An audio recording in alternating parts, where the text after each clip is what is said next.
Então, meus amores, dando continuidade agora, nós vamos estar estudando a disciplina de ciências.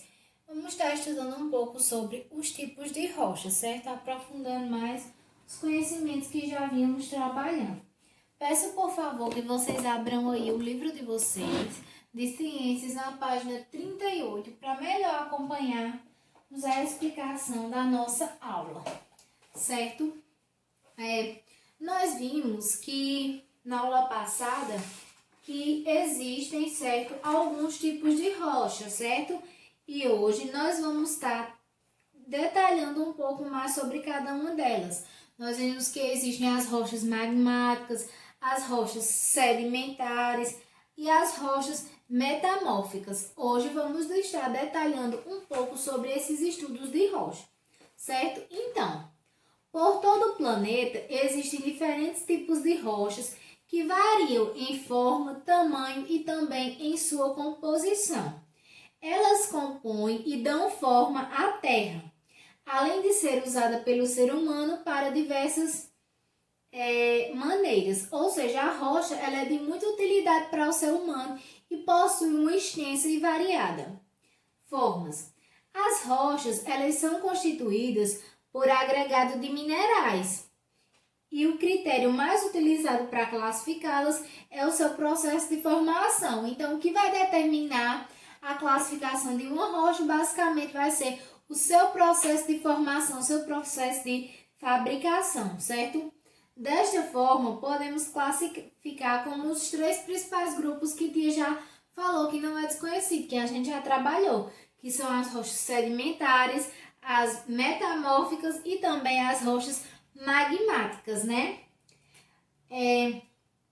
As rochas magmáticas também são chamadas de ígneas, certo? Que são rochas que são formadas pelo derretimento do magma, certo? E quando expelido o magma chega à superfície através de falhas na Terra ou vulcanismo, sobre resfriamento e acaba endurecendo, formando este tipo de rocha.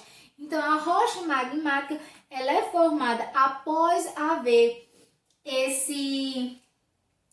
como é que eu posso dizer?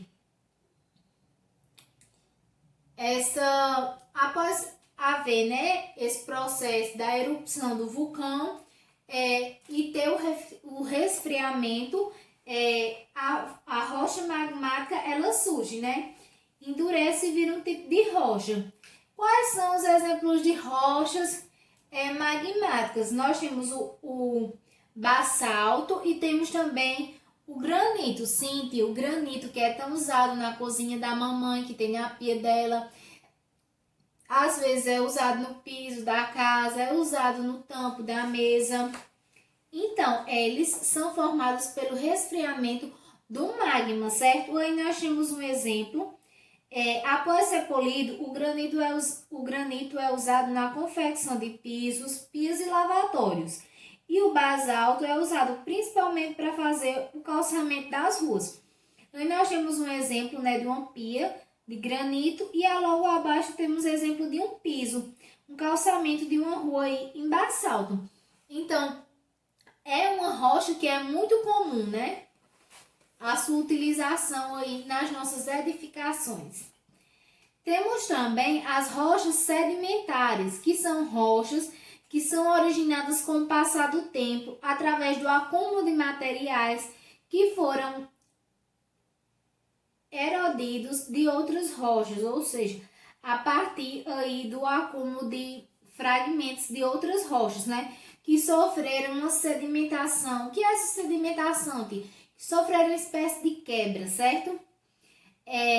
Elas são partículas de areia, argila e cascalho e são carregadas através da ação do vento, da água ou das chuvas.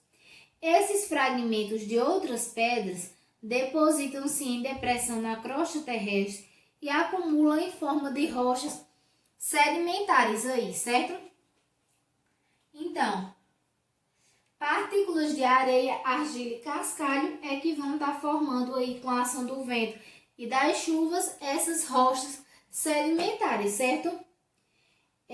O arenito granito e o calcário são exemplos de rochas sedimentares. Aí a gente tem alguns exemplos de alguns potes, né, de barros, jarros de barros. Essas rochas são usadas na fabricação de telha, tijolos, artigos e peças de arte, como vaso cerâmico e porcelana. Também é muito comum. E temos aí as rochas metamórficas, que são aquelas que são formadas pela transformação das rochas magmáticas, certo? E também da rocha sedimentar, ou seja, a união das duas, certo? Que se modifica com o tempo, apresentando uma forma diferente ou novos minerais em sua contribuição. Quais são esses exemplos de rocha metamórfica? Nós temos o quartzo e temos a arodisa e temos também o tão famoso mármore, que também é muito utilizado na nossa construção civil, certo? O mármore ele pode ser usado na confecção de piso, de escadarias, de pias, de mesas, de obras de arte, certo? Dando continuidade aí na página 39, nós temos o ciclo das rochas, certo?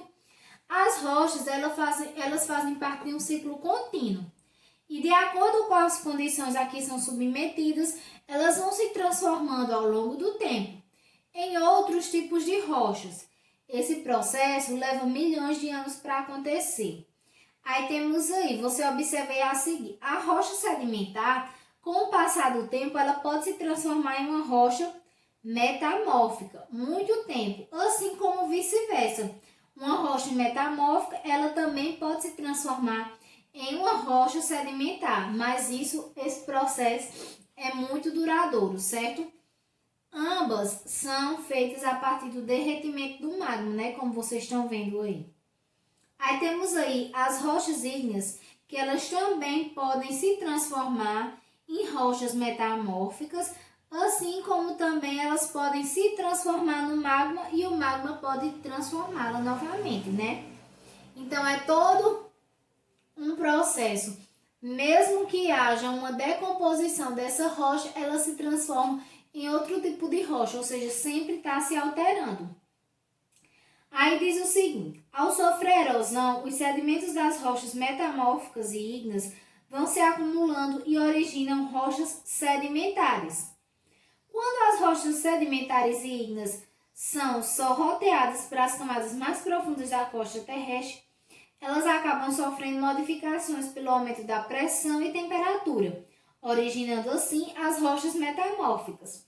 E as rochas metamórficas, por sua vez, acabam se fundindo ao magma, que em algum momento solidifica-se e torna-se ígnea, dando início ao novo ciclo. Ou seja, veja que é um ciclo que não é como se for, é um ciclo. Se é um ciclo, ele não se fecha. Ele sempre acaba se revigorando, sempre se reinventando novamente. Ou seja, uma rocha, ela nunca vai deixar de ser rocha, apesar, né, de sofrer as alterações aí das intempéries do tempo.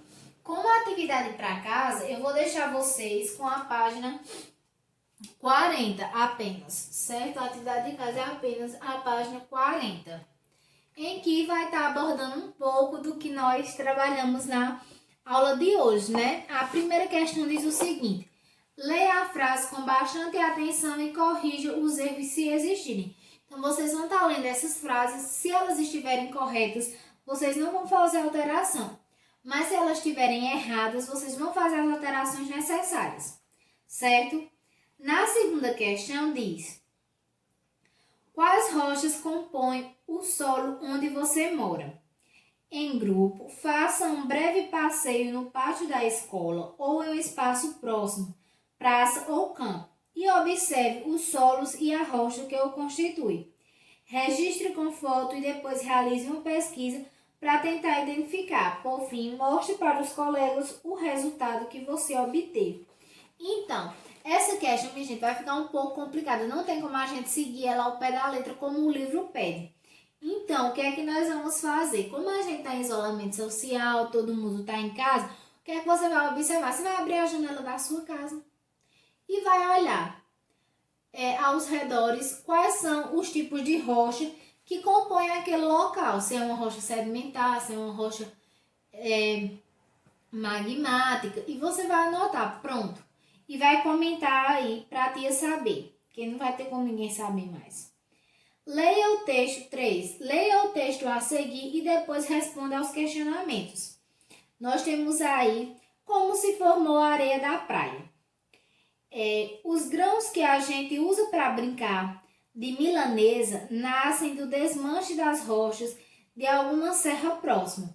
É o mesmo processo que forma a areia dos rios, das dunas, dos lagos e das lagoas, e que costuma demorar milhões de anos do desgaste de uma rocha à carona do vento ou da água dos rios até as praias. A origem geográfica da areia pode estar numa cadeia montanhosa, a poucos metros ou a muitos quilômetros da praia.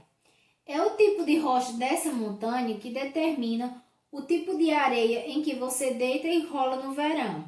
Por exemplo, aquela areia branca e fina, como nas praias do Brasil, é composta principalmente por quartos minerais que vêm do granito, um dos tipos de rocha mais abundante na Serra do Mar, que margeia o litoral do país, afirma o geólogo Paulo Giannini, da USP. O que pouca gente sabe é que, depois de figurar na paisagem praiana por milhões de anos, os grãos de areia também morrem. Tudo acontece ali na praia mesmo, empilhado pelo peso enorme das camadas de areia que constituem, chegam à crosta, e o grão desce a centenas de metros de profundidade e volta a ser pedra, formando o assoalho oceânico, certo? Então, vemos aí uma curiosidade bastante interessante. A areia morre. Por que, tia, a areia morre? Como vimos no exemplo aí do texto, a areia, após chegar a quilômetros de profundidade, ela torna-se pedra novamente. Então, observe que é um ciclo, né? Como eu já falei, que não se fecha, que constantemente ele está se modificando, ou seja, se transformando. A primeira questão diz o seguinte: A. Como as partículas das rochas eroditas chegam até as areias e praias? B. Com o passar dos anos, os grãos de areia sorrateados vão sendo empilhados por novas camadas. Caso haja condições necessárias para este material erudito acumular-se e tornar um agregado, qual tipo de rocha possível seria formado neste caso? Então, você vai fazer uma pesquisinha aí e vai me responder. Então, queridas crianças, é só isso. Beijinhos e até amanhã!